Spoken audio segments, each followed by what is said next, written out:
중국 인민은행이 스테이블코인을 불법화하는 보도자료를 발표를 했습니다. 스테이블코인도 가상화폐의 한 형태다. 스테이블코인이 화폐가 아니다라는 거예요. 이 스테이블코인을 발행해서도 안 되고 거래를 해서도 안 되고 스테이블코인과 관련된 금융사업을 해서도 안 된다라는 거죠. 화폐는 기본적으로 뭡니까? 발행하는 주체 입장에서는 채무예요. 위안화를 발행하면 인민은행의 부채예요. 그래서 화폐에 문제가 생기면 중국 정부가 무한 책임을 져요. 그런데 스테이블코인은 민간 기업이 발행을 하잖아요. 근데 그 민간 기업이 무한 책임을 지느냐라는 거예요. 불가능하죠. 민간 기업이 어떻게 무한 책임을 집니까? 파산해버리면 끝인데 화폐로 간주를 못하면 어떻게 되느냐? 불법화되든지 아니면 자연 소멸돼 버린다는 거죠.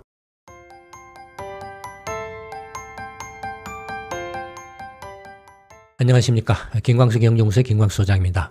최근 중국 인민은행이 스테이블코인을 불법화하는 보도자료를 발표를 했습니다. 오늘은 그에 관해서 한번 간단하게 살펴보도록 하겠습니다. 중국 인민은행이 11월 29일 날 보도자료를 발표했는데 그 보도자료의 내용의 핵심은 뭐냐면 최근에 이제 그 가상화폐의 불법거래가 다시 고개를 쳐들면서 이렇게 활개를 치고 있다. 근데 그 가상화폐가 활개를 치고 있는 것이 뭐냐면 스테이블 코인이다. 근데 이 스테이블 코인도 가상화폐다. 따라서 이것도 불법이다라고 이렇게 이제 이른바 이제 규정하는 그런 보도자료를 발표를 한 겁니다. 보도자료 내용을 간단히 이제 정리를 해보면, 이제 암호화폐 거래 투기를 막기 위한 이제 중국의 10개 관련 부처 조정회의를 개최를 했다. 근데 이제 내용은 뭐냐면은 2021년에 중국 인민은행 등 10개 부처가 이른바 이제 비트코인으로 대표되는 가상화폐 금지를 하는 공동 발표를 했다라는 거예요. 발표를 했죠. 그때 이제 발표한 보도문의 내용은 뭐냐, 가상화폐 거래 투기 리스크 추가 방지 및 처리 통지라는 걸로 해서 이른바 비트코인을 비롯한 모든 가상화폐를 불법화시켰죠. 그래서 가상화폐를 발행해서도 안 되고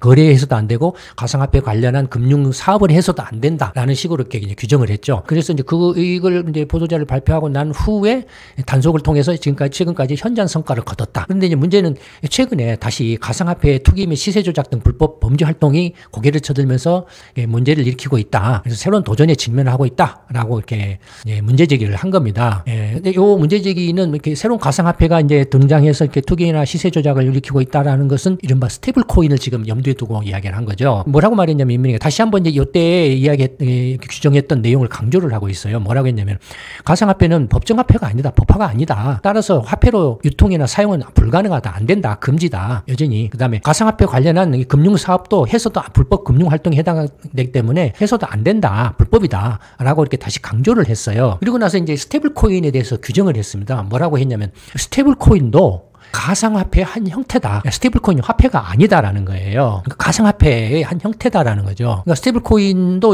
비트코인과 같은 가상화폐이기 때문에 라고 인민은행이 중국 정부가 규정을 한 거죠. 했기 때문에 이 스테이블코인을 발행해서도 안 되고 거래를 해서도 안 되고 스테이블코인과 관련된 금융 사업을 해서도 안 된다라는 거죠. 왜 스테이블코인은 이렇게 가상화폐의 한 형태이고 따라서 이건 불법이냐라고 한다면은 기본적으로는 통제가 안 된다라는 거예요. 스테이블코인이 보유한 사람의 신원을 확인할 수가 없고 또 거래하는 사람들의 신원도 확인할 수가 없고 자금 세탁 방지 등을 효과적으로 할 수가 없다. 그러니까 자금 세탁이라든지 집단 사기라든지 국경 간 불법 자금 이전 등을 막기가 힘들다라는 거예요. 그런 것들이 이제 법정 화폐를 이렇게 관리하는 정부 차원의 입장에서 봤을 때는 스테이블 코인은 통제가 안 된다라는 거예요. 왜? 스테이블 코인은 지금 민간이 발행을 하고 있는 거잖아요. 민간 기업이 발행을 하고 있는 건데 화폐는 기본적으로 뭡니까? 화폐를 발행하는 주체 입장에서는 채무예요. 그러니까 중국 인민은행이 위안화를 발행하면 인민은행의 부채예요. 그래서 화폐에 문제가 생기면 인민은행이 무한 책임을 져요. 또는 중국 정부가 무한 책임을 져요. 그런데 스테이블 코인은 민간 기업이 발행을 하잖아요. 민간 기업이 발행하면 민간 기업 입장에서는 부채예요. 역시 똑같이. 근데 그 민간 기업이 무한 책임을 지느냐라는 거예요. 불가능하죠. 민간 기업이 어떻게 무한 책임을 집니까? 파산해버리면 끝인데 가상화폐 내지는 디지털 화폐 이런 것들이 발행하는 주체 입장에서는 부채인데 그 부채에 대해서 무한 책임을 질 수 있느냐 없느냐 가 핵심 포인트죠. 이전 동영상에도 말씀드렸었잖아요. 스테이블 코인은 향후에 어떻게 될 거냐. 둘 중에 하나다. 하나는 이렇게 불법화되거나 지금 중국 인민은행이 이제 중국 정부가 스테이블 코인을 불법화시킨 거예요. 지금 불법화시키거나 아니면은 중앙은행들이 FRB라든지 유럽 중앙은행이라든지 일본은행이라든지 한국은행 등 이런 중앙은행들이 디지털 커런시를 발행을 하면 이런 그 민간이 발행한 디지털 커런시 스테이블 코인 같은 비트코인 이런 것은 자연 소멸될 거다. 둘 중에 하나다. 불법화되든지 자연 소멸되든지. 근데 지금 이제 인민은행은 불법화를 시켰어요. 미국이나 유럽 중앙은행이나 뭐 이런 이제 서방 국가들은 불법화까지는 아니더라도 화폐로 이렇게 규정을 하지는 않고 그냥 투자 상품으로 규정을 하고 있죠.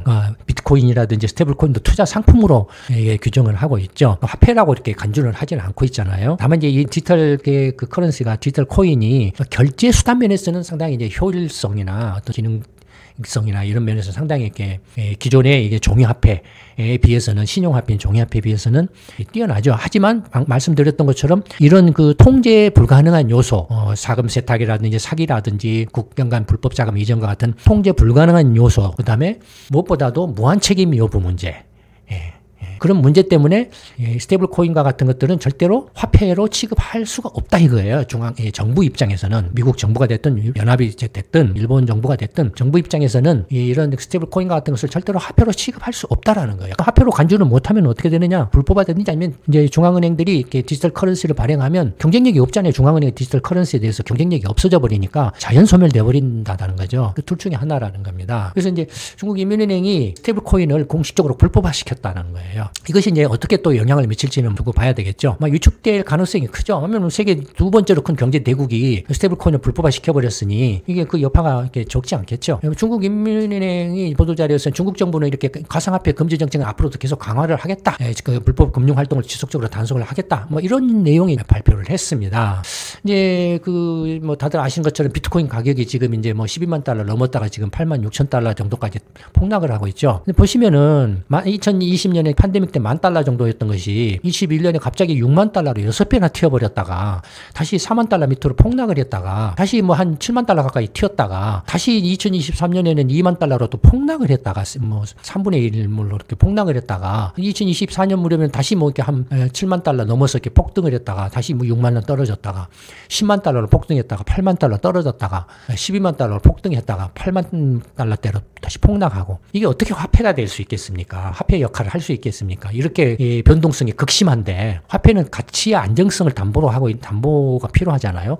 가치의 안정성을 담보하지 못하면 화폐로서 기능을 할 수가 없죠. 완전히 투전판이죠. 이게 투전판이죠. 그러니까 이 비트코인을 63개나 가지고 있다는 스트레테지 같은 그 기업들의 주가 같은 경우도 거의 이렇게 한 30달러 정도밖에 안 됐던 것이 2024년에 갑자기 400달러를 넘어서서 10배 정도 폭등을 했다가 최근에는 다시 지금 비트코인 가격이 폭락하니까 60-70달러대까지 폭락을 하는 그런 이제 모습을 보이고 있죠. 그러니까 스테이블 코인은 달러를 담보로 해서 1대1로 발행을 한다라고 하지만 디지털 커런시가 다소 이렇게 결제 면에 있어서의 그 기능성이 있다라고는 하더라도 담보로 이렇게 달러나 유로화나 엔화를 담보로 한다라는 것은 스테이블 코인 자체가 이 달러나 유로화나 엔화 이 기존의 화폐보다 훨씬 열등하다라는 거죠. 훨씬 그 자체로는 힘을 못 쓰는 어떤 수단이라는 거죠. 그러니까 거기서 달러를 떼어내버리는 순간 비트코인이나 똑같아져 버리는 거죠. 스테이블코인에서 달러를 떼어내는 순간 비트코인이 돼버리는 거예요. 그러니까 달러를 붙여놨기 때문에 지금 이제 1달러 선에서 가격을 유지를 하고 있다라는 거죠. 근데 아까도 말씀드렸던 것처럼 이 두 가지 통제 불가능하다는 문제, 무한 책임을 지지 못한다라는 그 문제, 이 두 가지의 치명적인 단점을 가지고 있어서